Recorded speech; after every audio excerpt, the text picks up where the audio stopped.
के महीने में कोई भी एक नियम अवश्य धारण करो। पूरे सावन कि मैं शिव जी के मंदिर जाऊंगी या बेलपत्र को जल चढ़ाऊंगी या शंकर जी के मंदिर का दर्शन करूंगी या शिखर का दर्शन करूंगी या शिव जी के मंदिर में एक चावल का दाना या 2 लोटा जल का स्मरण या बाबा देवादिदेव महादेव का मंत्र स्मरण करूंगी। प्रतिदिन अपने हाथ में 2 लोटा जल भरकर शिव को जल की धार लगाऊंगी। कोई भी एक नियम अपने श्रावण महीने में अवश्य।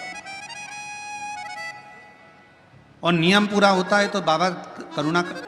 हजारों हजारों रुद्र यज्ञ, हजारों हजारों देवी यज्ञ, हजारों हजारों सिद्धि यज्ञ, सारे यज्ञों का अगर पुण्य फल प्राप्त करना है तो 3 वृक्ष ऐसे हैं जिन वृक्ष की त्रिवेणी में अगर एक बार भी अगर मौका लग जाए इन 3 वृक्षों का स्मरण करने में, पहले नंबर का बेलपत्र का वृक्ष, दूसरे नंबर का पीपल का वृक्ष, तीसरे नंबर पर है महाराज भगवान देवादिदेव महादेव की कृपा से शमी का वृक्ष।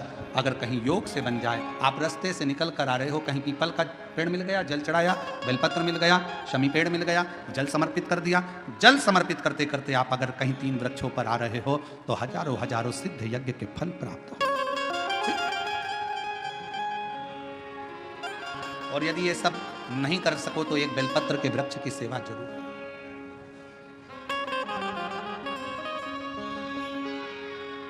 एक संकल्प लो, आप और हम सब मिलकर उसको पूरा करें। सावन के महीने में एक बेलपत्री का वृक्ष जरूर लगाएंगे। ये नियम आप और हम लेकर लगाओगे? जम के तो बोलो, पक्का? बकरी खाए वैसा तो नहीं है? नहीं ना? संभालोगे उसको? प्रयास करोगे ना? ऐसी जगह लगाना जहां तुम उसको देखते रहो, संभालते रहो, उसको बढ़ाते रहो।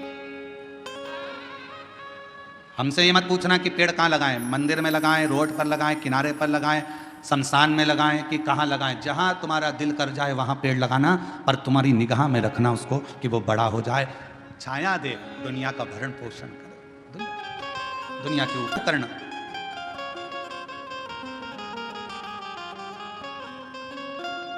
निर्माल्य विसर्जन करते थे प्रणाम कर कर, उन पे शिव की कृपा थी, इसलिए उन्होंने पिशाच को देख लिया। नहीं तो कोई पिशाच देख पा रहा? भूत को कौन देखे? पिशाच को कौन देखे?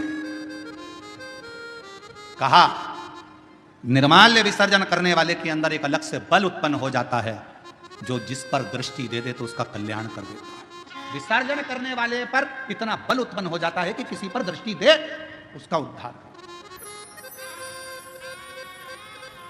शिव गुरु से क्या कहते हैं?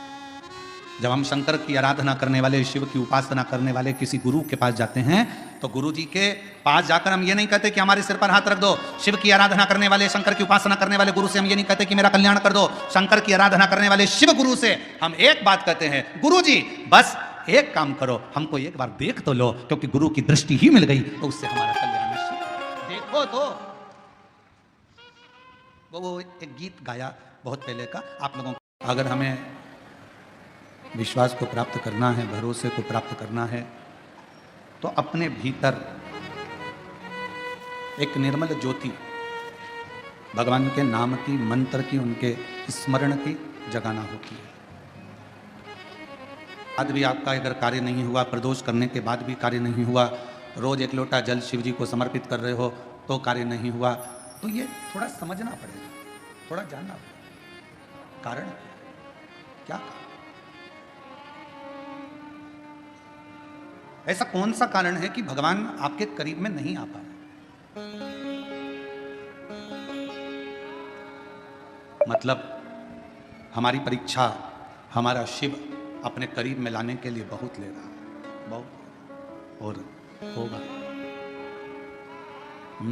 मैंने तेरे ही भरोसे बाबा, तेरे ही भरोसे हवा विच उड़ती जावागी बाबा, डोल तो छड़ी ना में कटी जावागी। वाणी रूपी पुष्प पोथी तक पहुंचना चाहिए, हमारी वाणी का पुष्प शिव तक पहुंचना चाहिए। कितना सुंदर लिखा है, माउली संत ज्ञानेश्वर माउली जी की यहां जो कथा हुई उसमें कहा था, लाख योजन दूर बैठकर भी अगर कोई गंगा जी का नाम ले लेता है तो उस जीव को मुक्ति हो जाती है।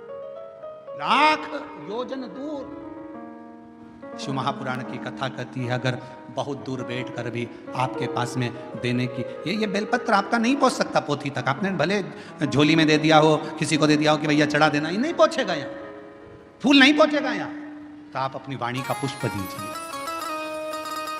ज्योतिर्लिंग में दर्शन करने के लिए जाओ, 12 ज्योतिर्लिंग में दर्शन करने के लिए जाओ बिना संकोच। लोग क्या कहेंगे, लोग क्या बोलेंगे, मैं श्री शिवाय नमस्तुभ्यं में बोलूंगी, दुनिया क्या कहेगी। नहीं, अपनी वाणी का पुष्प, हमारी बेलपत्र अंदर नहीं जा सकती, फूल अंदर नहीं जा सकती, पर अपनी वाणी का पुष्प तो अंदर जा सकता है। एक बार चिल्ला कर कह सकते हो श्री शिवाय, हमारी वाणी का पुष्प भीतर प्रवेश कर जाए।